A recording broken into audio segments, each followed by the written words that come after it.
வணக்கம் நண்பர்களே, நான் உங்கள் பெரியசாமி ஜோதிடர்.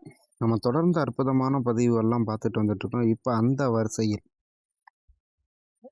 சூரியன் லக்னத்தில் இருந்தால், அதாவது சூரியன் வந்து உங்களுடைய முதல் வீடுன்னு சொல்லக்கூடிய லக்னத்தில் இருந்துச்சுன்னா, என்ன மாதிரியான பலன்களை கொடுப்பார் அப்படிங்கிறத நம்ம பார்க்கலாம்.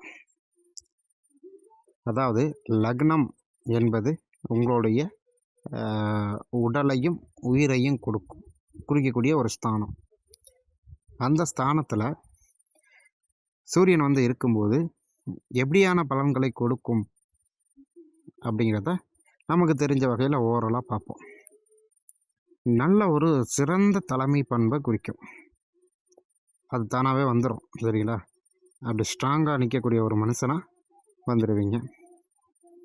அதாவது சூரியனாவே வளர்ச்சி, எதுலேயும் வந்து வளர்ச்சி பெறணும் அப்படிங்கிற எண்ணம் உங்களுக்கு இருந்துக்கிட்டே இருக்கும். எப்போதுமே செயல்படும் திறன், மற்றவங்களை வழி நடத்தக்கூடிய ஒரு திறன் இதெல்லாம் பார்த்திங்கன்னா டாப்பாக இருக்கும்.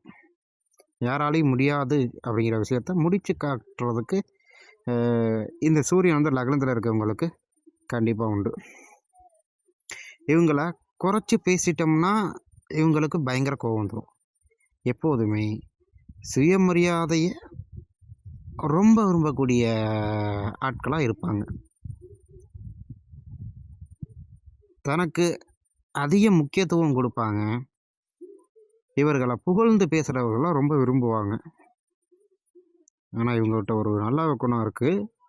எப்போதுமே யாருக்கும் அடிபணிந்து போகவே மாட்டார்கள். ஆனால் அப்பேற்பட்ட லக்னத்தில் சூரியன் இருக்கவங்க அப்படி தான் இருப்பாங்க. தைரியம் அளவு கடந்ததாக இருக்கும்.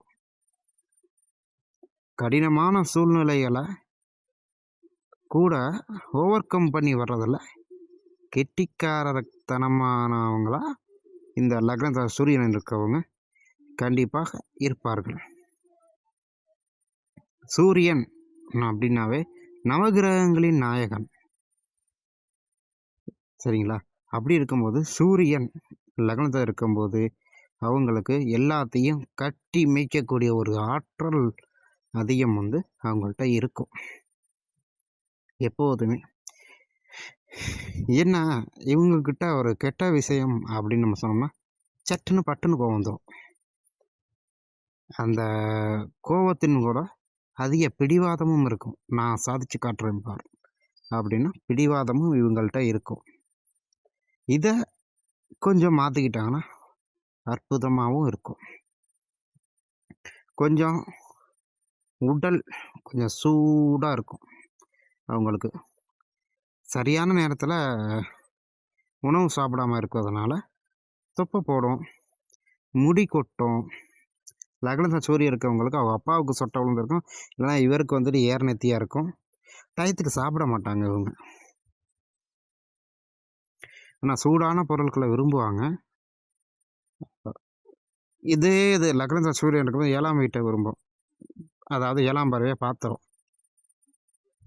அங்கேயும் இதே ஆதிபத்தியம் 50% வேலை செஞ்சு போயிடுவா.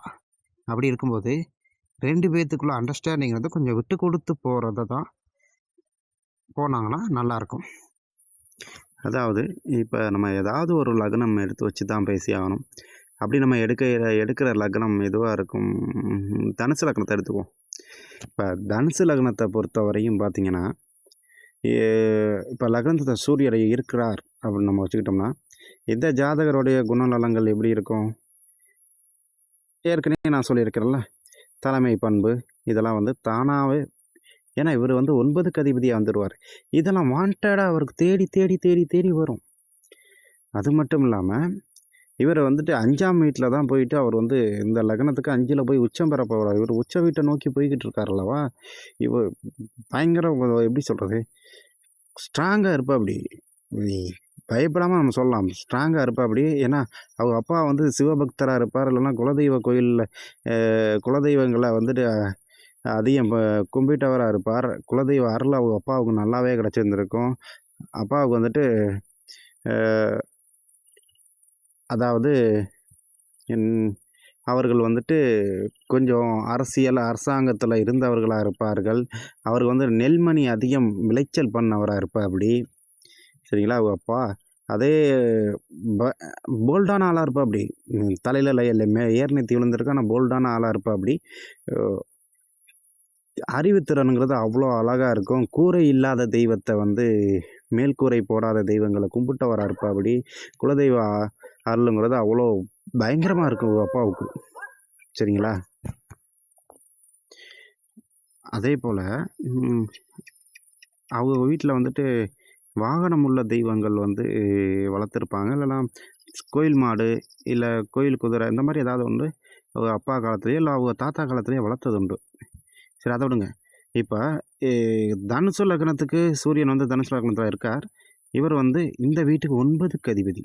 இப்ப இவர் வந்து தனுசுல வந்து நிக்கும்போது, எ எப்படி இருப்பார்ன்னா, இவருக்கு எல்லாமே கிடைச்சு போயிரும். ராஜயோகக்காரரு. ஏன்னா 9க்கு அதிபதி. அதாவது 9ஆம் ஸ்தானத்திற்கு திரியோண ஸ்தானம்ல எந்த ஸ்தானத்தில நின்னாலும் சரி, அவங்களுக்கு வந்துட்டு வீடு, வாசல் அந்த பேசிக்கு காரு, வண்டி, வாகனம் எல்லாமே கிடைக்கும்னு புலிப்பாணி சொல்லியிருக்காரு. அப்ப இவருக்கு எல்லாமே கிடைச்சு போயிரும். லைட்டா முயற்சி போதும். சரிங்களா? 9ஆம் அதிபதி, லக்னாதிபதி தொடர்பு கொண்டா இது ஒரு ராஜயோகம் ஆகிட்டே. அப்ப இந்த ஜாதகருக்கு வந்து குறைன்னு சொல்றதுக்கு ஒண்ணுமே இருக்காது. இல்ல குறையா இருக்கு அப்படின்னு சொன்னோம்னா, அங்கே குரு வந்து அடி வாங்கி உட்காந்துருப்பார். ஆமா. குரு வந்து நீசமாயி உட்காந்துருக்கலாம். இங்க வந்து 8ஆம் வீட்ல போய் நம்ம பேச முடியாது. இப்ப 8ல போய் மறைஞ்சிட்டார் அப்படின்னு சொல்ல முடியாது. ஏன்னா 8ல போய் அவர் வந்து உச்சமாகி உட்காந்துருப்பார். ஸோ அங்கே மறைஞ்சிட்டாருங்கிற நான் கான்செப்ட்டே எடுக்க முடியாது. ஸோ எ மற்றபடி மற்ற இடங்கள்ல உட்காந்தா கேந்திர திரிவண்டங்கள்ல உட்காந்துருக்குமா, அப்ப 6ஆம் வீட்ல போய் உட்காந்துருக்காருன்னு வச்சுக்கோங்க. அங்கேயும் நான் சொல்ல முடியாது. அ ஏன்னா குரு போய் அங்கே 6ல மறைஞ்சிட்டார். அங்க சுக்கிரன் வந்து நல்லாயிட்டு போய் உட்காந்துட்டாருன்னா, சுக்கிரன் கேந்திர திரிவண்டங்கள்ல உட்காந்துருந்தாருன்னா முடிஞ்சு போச்சு. அவருக்கு கேந்திர திரிவண்டங்கள்ல உட்காந்துருந்தாவே ஸ்ட்ராங் ஆயிருவாப்படி. ஸோ இங்க வந்து அ குரு வந்துட்டு ரொம்ப கெட்டு போயிருந்தா மட்டும் தான் இங்க பலன்கள மாத்தி பண்ணும். இப்ப வந்து உச்ச வீட்ல போய் வக்ரமாயி போயிட்டார். அவர் வந்து நீச பலனுக்கு போயிட்டார். அப்படிங்கும்போது நம்ம ஒரு சில பலன்கள் மாறும். ஆனாலும் இந்த ஜாதகத்துக்கு பேசிக்கான விஷயம் எல்லாமே கிடைச்சு போயிரும். சரிங்களா? இப்ப சூரியன் இங்க இருக்கார். இப்ப அதே இடத்துக்கு புதன் வர்றாருன்னு வச்சுக்கோங்களேன். புதன் அங்க வந்துட்டார். இப்ப எப்படி இருக்கும்? இப்ப அந்த இடத்துக்கு புதன் வர்றாரு அப்படிங்கும்போது, இவர் இந்த லக்னத்துக்கு பாதகாதிபதி லக்னத்தில உட்கார்ந்திருப்பார். பாதக வேலைகளே செய்வார். அப்படின்னு சொன்னீங்கன்னா, யா ஒ ஒரு சில விஷயங்கள் பாதகமும் நடக்கலாம். தலையில் பிரச்சனை வரலாம். எக்ஸ்ட்ராடினரி தலைவலி வரலாம். சரிங்களா? கண் பாதிப்பு குடுக்கலாம். இல்ல தலையில அடிபடலாம். அடிக்கடி தலையில தழும்பு இருக்கலாம். இந்த மாரியான சின்ன சின்ன விஷயங்கள தான் இங்க செய்யும். ஏன்னா, பாதகாதிபதியா இருக்கட்டும், இது வந்து லக்னாதிபதியோட சம்மந்தப்படும்போது சின்ன சின்ன விஷயங்கள மட்டும் தான் அங்க ஏதோ ஒரு குறைகள வைக்க முடியுமே ஒழிஞ்சு, எல்லா நேரத்திலும் எல்லாமே பண்ணிட முடியாது. ஸோ, இப்போ வந்து எப்படி இருப்பார்ன்னா, ஜாதகருக்கு 2ஆம் இடத்துல பிறக்கும். ஆமா. அது ஒரு ஆண் ராசி வேறயா, இங்க சூரியனும் புதனும் வந்து கேந்திரத்தில உட்காந்துருச்சா, திரியோண வீடும் சரி, கேந்திரமும் சரி, லக்னத்தில உட்காந்துருச்சாவே அவங்களுக்கு 2 ஆம்பள புள்ள பிறக்கும். ரெட்டை. சரிங்களா? இல்ல ஜோடியா பிறந்துருமான்னு கேட்டீங்கன்னா, அப்படி இல்ல. அ அ ம காலந்தாவது 2 ஆண் குழந்தைகள் பிறப்பு ஏற்பட்டுரும்.